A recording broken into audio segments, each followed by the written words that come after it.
Hello students, gymnosperm के general characters हम पढ़ रहे थे। उसी के कंटिन्यूएशन के अंदर ये जो डायग्राम आपको दिखाई दे रहे हैं, ये तने के अंदर जिम्नोस्पर्म में मैंने बताया था कि तने में जाइलम और फ्लोएम के मध्य के अंदर क्या पाए जाते हैं, कैम्बियम पाई जाती है, जिसके कारण इसमें द्वितीयक वृद्धि होती है।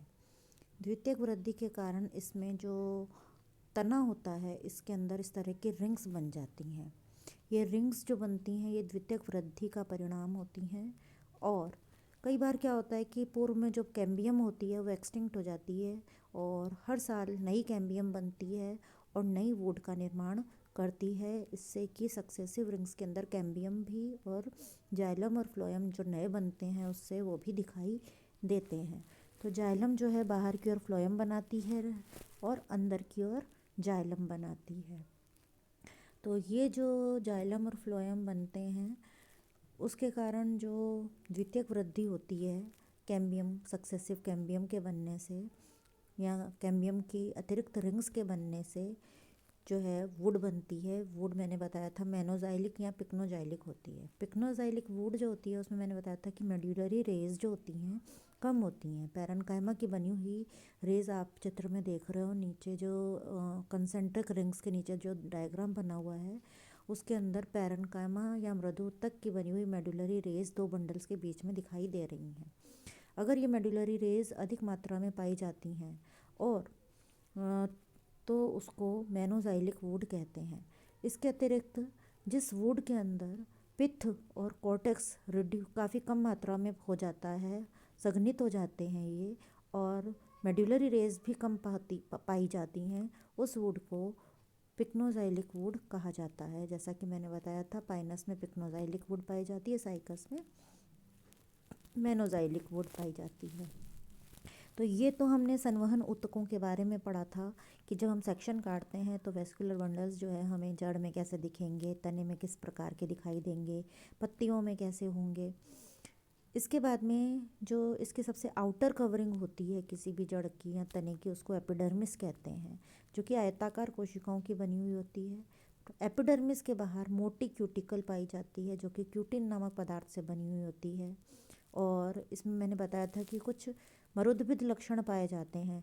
क्यूटिकल का पाया जाना भी एक मरुद्भिद लक्षण है। इसके अलावा इसकी जो अपर सरफेस होती है उस पर कोई स्टोमेटा नहीं होते हैं, रंध्र नहीं होते हैं, जैसे साइकस की बात करें तो।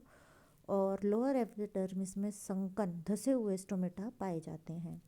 जब हम इसकी पत्ती की बात करते हैं तो संवहन ऊतकों के और एपिडर्मिस के मध्य के भाग को मेसोफिल कहते हैं, जबकि तने में इसको कॉर्टेक्स कहा जाता है। तो मेसोफिल जो होती है यह साइकस में स्पॉन्जी और पैलिसेड टिश्यू में विभेदित होती है, जबकि पाइनस में ये मेसोफिल अविभेदित होती है। दो प्रकार की कोशिकाओं में विभेदन इसका नहीं होता है। और ये नीचे आप एक चित्र देख रहे हो जिसमें कि आपको एक विंग्स किनारे पर जो है विंग्स जैसी स्ट्रक्चर दिखाई दे रही है। ये जब हम साइकस की पत्ती, जिसको कि लीफलेट कहते हैं, उसका जब सेक्शन काटते हैं तो ये इस तरह से हमको दिखाई देता है। इसमें आप अपर एपिडर्मिस देख रहे हो, उसके ऊपर क्यूटिकल थिक स्ट्रक्चर आपको दिखाई दे रहा है। लोअर एपिडर्मिस में आपको कैविटीज़ दिखाई दे रही हैं और इन कैविटीज़ के अंदर क्या पाए जा रहे हैं, धसे हुए स्टोमेटा। और ये धसे हुए स्टोमेटा के कारण क्या होता है, वाष्पोत्सर्जन की दर कम हो जाती है। ये ज़ीरोफिटिक कैरेक्टर है। या गहराई तक जड़ों का पाया जाना, ये भी एक ज़ीरोफिटिक कैरेक्टर है, क्योंकि ये उन स्थानों पर पाए जाते हैं जहाँ पर कि पानी जो है ज़मीन में गहराई पर होता है। तो पानी को इन्हें संजो के रखना होता है, पानी को बचाना होता है इनको, इसलिए अपर सरफेस पर क्यूटिकल की लेयर छा गई है और स्टोमेटा भी नहीं है, जिससे कि ये ट्रांसपिरेशन या वाष्पोत्सर्जन को कम कर सकें। लोअर एपिडर्मिस पर रंध्र तो हैं, लेकिन वो भी धसे हुए हैं, डायरेक्ट जो है एटमॉस्फेयर के कांटेक्ट में नहीं आ रहे हैं, जिससे वाष्पोत्सर्जन की दर कम हो जाती है। इसके अतिरिक्त आप इसमें देख रहे हैं कि मध्य भाग फूला हुआ होता है, मिडरिब कहते हैं इस भाग को। क्या कहते हैं, मध्य शिरा वाला भाग जो होता है फूला हुआ होता है। और इसमें सेंटर में मध्य शिरा वाले भाग में एक वेस्कुलर बंडल आपको दिखाई दे रहा है।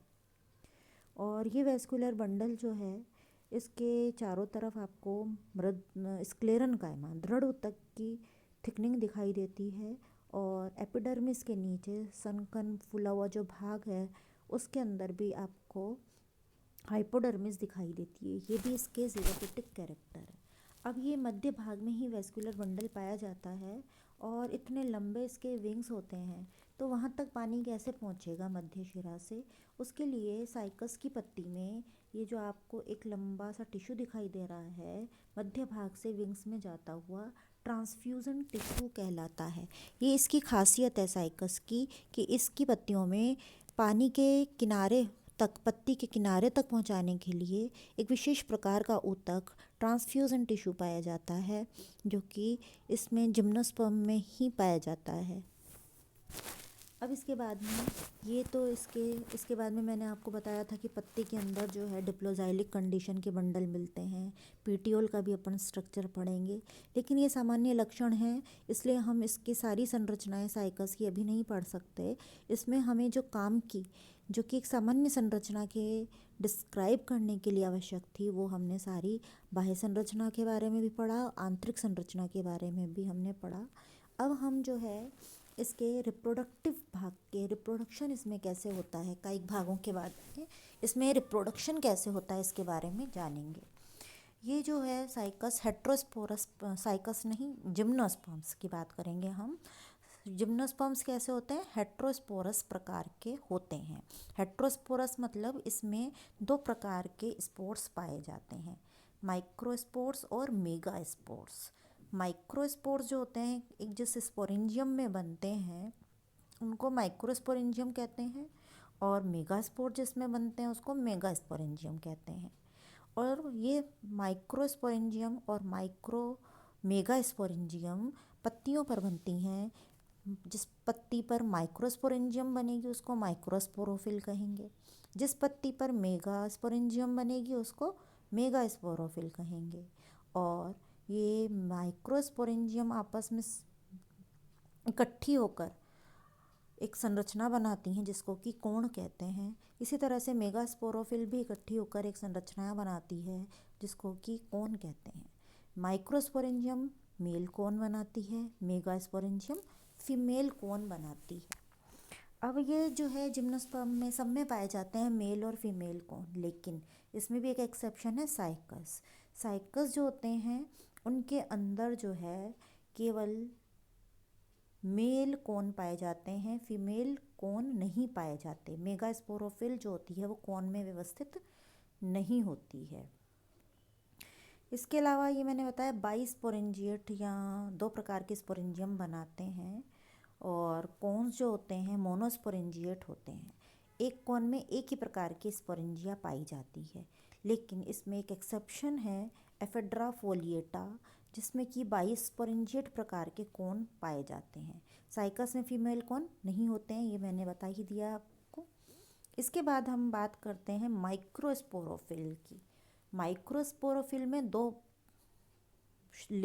साइड्स होती हैं। एक तो ऊपर वाली साइड एडेक्सियल साइड कहलाती है, पृष्ठ सतह कहलाती है, और दूसरी नीचे वाली अबैक्सियल या अधर सतह कहलाती है।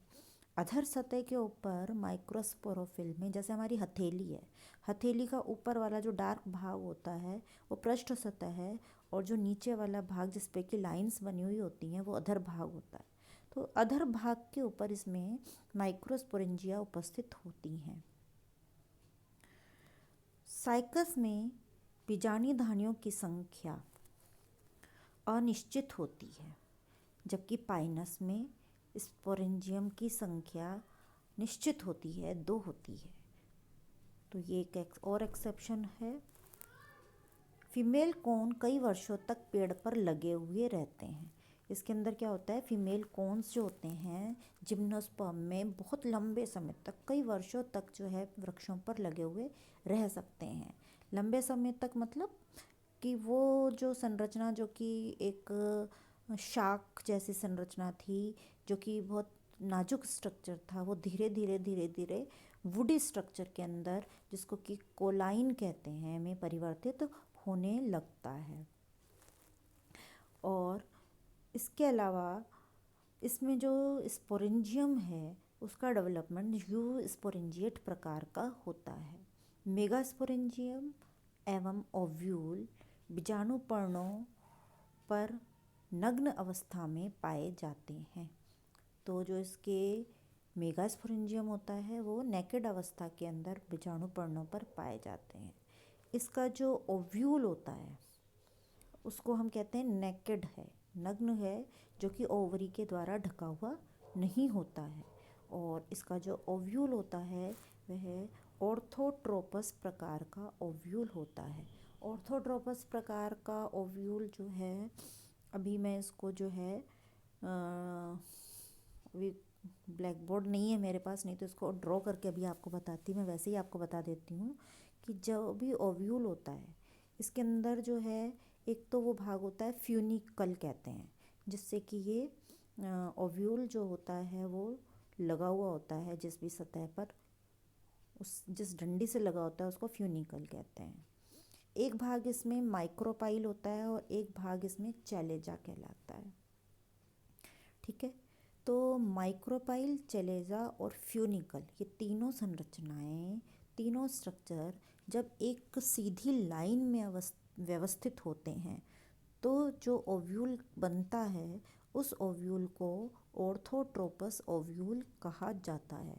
तो आप जो है ये बताएंगे कि साइकस में जो ओव्यूल होता है वो कैसा होता है, ऑर्थोट्रोपस प्रकार का ओव्यूल पाया जाता है। और इसके साइकस में ही नहीं बल्कि जिम्नोस्पर्म्स में, इसके अलावा जिम्नोस्पर्म्स के अंदर एंडोस्पर्म, एंडोस्पर्म जो होता है वो कैसा होता है, अगुणित प्रकार का होता है, जो कि फर्टिलाइजेशन से, निषेचन से पहले बनता है।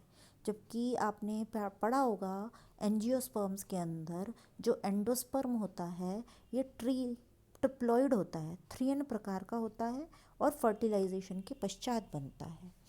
एक और बात बताने की है कि जिम्नोस्पर्म में डबल फर्टिलाइजेशन नहीं पाया जाता है। जिम्नोस्पर्म में डबल फर्टिलाइजेशन या द्विनिषेचन नहीं पाया जाता है। इनके अंदर खाली एम्ब्रियो बनते हैं और एम्ब्रियो भी इसके अंदर पोली एम्ब्रियोनी प्रकार की घटना बहुत ही कॉमन होती है। बहुत सारे एम्ब्रियो एक साथ इसके अंदर उपस्थित हो सकते हैं। तो ये इसकी खास बात है पोली एम्ब्रियोनी जिम्नोस्पर्म्स की। ऑर्थोट्रोपस ओव्यूल इसकी खास बात है। हैप्लॉइड एंडोस्पर्म होता है इसके अंदर, ये इसकी खास बात है।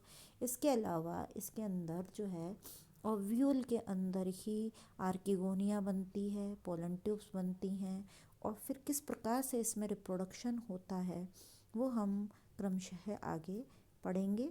और ओव्यूल का डायग्राम भी उसी के साथ ही आपको बनाकर बताया जाएगा। अभी जो है इसके इतने कैरेक्टर्स जो कि आपको याद करने हैं, और बाकी बहुत सारी चीज़ें जब हम साइकस पढ़ेंगे, पाइनस पढ़ेंगे, एफिड्रा पढ़ेंगे, उसके साथ में भी बहुत सारी चीज़ें जो हैं जो कि जनरल कैरेक्टर में आप लिख सकते हैं, उनके बारे में भी हम अध्ययन करेंगे। Thank you.